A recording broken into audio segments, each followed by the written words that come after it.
ঈদ আহি পালেহি নহয় এই ঈদত ঘৰত যদি কিবা এটা স্পেচিয়েল নবনাই হ'লে কেনেকুৱা হ'ব মই আপোনালোকৰ বাবে লৈ আহিছোঁ আজি অতি লোভনীয় ক্ৰিমি আৰু কম সময়ত বনাব পৰা এটা মিঠাই ৰেচিপি যাৰ নাম হৈছে নবাবী চেমাই hello' friends welcome to my Facebook and YouTube channel পলকচোন পলম নকৰি ভিডিঅ'টো আৰম্ভ কৰোঁ গেছত পেন এটা বহাই দিছোঁ আৰু তাতে মই 1 চামুচ ঘি দি কেইটামান ড্ৰাই ফ্ৰুট দি দিছোঁ ড্ৰাই ফ্ৰুটছ কেইটা মই নিজৰ পচন্দ অনুযায়ী লৈ লৈছোঁ কেইটামান কাজু কেইটামান আলমণ্ড কেইটা মই অলপ সৰুকৈ কাটি লৈছোঁ আপুনি নিজৰ ইচ্ছামতে বেলেগ ড্ৰাই ফ্ৰুটছ ইউজ কৰিব পাৰে আৰু সেইকেইটা অলপমান ভাজি উঠাই ৰাখিলোঁ আৰু সেই একেটা কেৰাহীতে মই আৰু 1 চামুচ ঘি দি তাতে চেমাইকেইটা দি দিছোঁ চেমাই বজাৰত দুটা পোৱা যায় এটা অলপমান মোটা আৰু এটা মান পাতল আপুনি যিকোনো এটা ইউজ কৰিব পাৰে দুটাৰে টেষ্ট একে আহিব এতিয়া মই ইয়াতে চেনি দি দিছোঁ আৰু চেনিটো আপুনি নিজৰ পচন্দ অনুযায়ী দি দিব কিমান মিঠা খাই ভাল পায় আপুনি সেই হিচাপে আৰু 1 চামুচ মিল্ক পাউডাৰ দি দিছোঁ আৰু এই মিল্ক পাউডাৰটো দিয়াৰ পিছত ইয়াৰ টেষ্টটো অলপ বেছিয়ে হয় আপুনি যদি দিব নিবিচাৰে হ'লে স্কিপ কৰিলেও কথা নাই তাৰপিছত ভাজি ৰখা যিকেইটা ড্ৰাই ফ্ৰুটছ আছিলে সেইকেইটা দি দিছোঁ দি পিনে ভালকৈ মিক্স কৰি লৈছোঁ চেমাইটো আপোনালোকে বহুত খাইছে কিন্তু এবাৰ এনেকৈ বনাই খাবচোন বহুত টেষ্টি হয় আৰু বস্তুটো এতিয়া মই ইয়াতে অলপমান গাখীৰ দি দিছোঁ হাফ গ্লাছমান আৰু গাখীৰটো মই আগতে বইল কৰি ৰাখিছিলোঁ গাখীৰ আপুনি ইমানখিনি ইউজ কৰিব যাতে চেমাইখিনি জাষ্ট সফ্ট হয় আৰু এটাৰ লগত এটা লাগি নধৰে একদম গেলি নাযায় চাওকচোন মোৰ চালে গমেই পাব চেমাইকেইটা এটা এটা হৈ আছে আৰু এইটো পৰ্যায়ত আমি এইটো গেছৰ পৰা নমাই ল'ম এতিয়া মই বেলেগ এটা পেন লৈছোঁ আৰু পেনত 1 লিটাৰ গাখীৰ দি দিছোঁ মোৰ যিহেতু কোৱান্টিটি অলপ বেছি আছিলে সেইটো কাৰণে গাখীৰ অলপ বেছিকৈ লৈছিলোঁ আপুনি বিচাৰিলে গাখীৰ অলপ কম বেছি কৰি ল'ব পাৰে আৰু গাখীৰটো মই 5 মিনিটমান জাল কৰি লৈছোঁ যাতে ভালকৈ গাখীৰটো জাল হৈ যায় গাখীৰটো ভালকৈ উতল অহাৰ পিছত ইয়াতে মই কাষ্টাৰ্ড পাউডাৰ দি দিম আৰু কাষ্টাৰ্ড পাউডাৰটো বজাৰত কিনিব পোৱা যায় তাৰ কাৰণে মই অলপমান গাখীৰ লৈছোঁ আৰু গাখীৰটো ঠাণ্ডা হ'ব লাগিব নহ'লে আপুনি নৰ্মেল পানীত দি পিনেও মিক্স কৰি দি দিব পাৰে এইটো ভালকৈ মিক্স হৈছে মিক্স কৰি আপুনি গাখীৰত দি দিব কাৰণ যদি আপুনি গৰম গাখীৰত দিয়া হ'লে কাষ্টাৰ্ড পাউডাৰটো গোটা হৈ যায়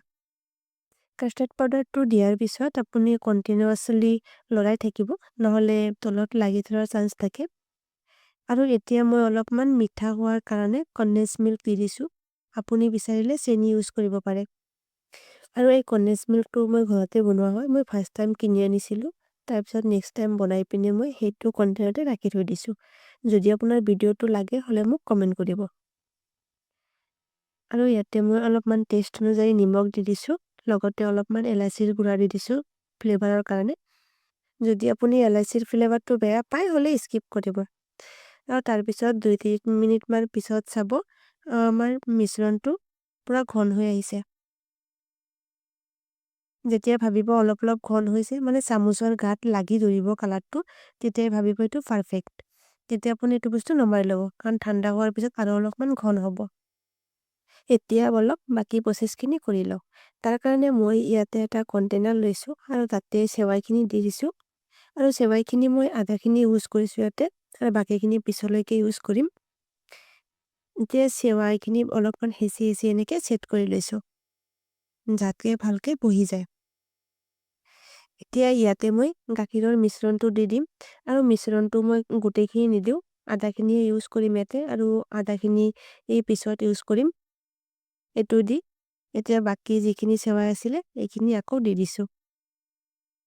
আপুনি বিচাৰে আৰু বেছি লেয়াৰো বনাব পাৰে মই দুটাই বনাইছিলোঁ লেয়াৰ এইটো দি অলপ জেণ্টেলি প্ৰেছ কৰি ছেট কৰি দিছোঁ আৰু বাকী যিখিনি গাখীৰ আছিলে সেইখিনি দি দিছোঁ এতিয়া ওপৰত আপোনাৰ নিজৰ ইচ্ছামতে অলপ ডেকোৰেশ্যন কৰি ল'ব মই অলপমান পিস্তা আৰু আলমণ্ড দি দিছিলোঁ লগতে অলপমান চেমাইও দি দিছিলোঁ আৰু এইটো আপুনি নৰ্মেল টেম্পাৰেচাৰত অহাৰ পিছত ফ্ৰিজত 2 ঘণ্টাৰ কাৰণে ৰাখি দিব আৰু তাৰপিছত আপুনি এইটো এনজয় কৰিব পাৰে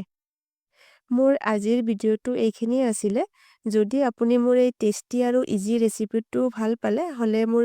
ভিডিঅ'টো প্লিজ লাইক কৰি দিব যদি ফেচবুকৰ পৰা চাইছে হ'লে মোৰ পেজটো ফ'ল' কৰি দিব আৰু ইউটিউবৰ পৰা চালে মোৰ চেনেলটো ছাবস্ক্ৰাইব কৰি দিব আৰু এই ঈদত এই ৰেচিপিটোৰ সোৱাদ ল'বলৈ এতিয়াই ভিডিঅ'টো ছেভ কৰি থৈ দিয়ক আৰু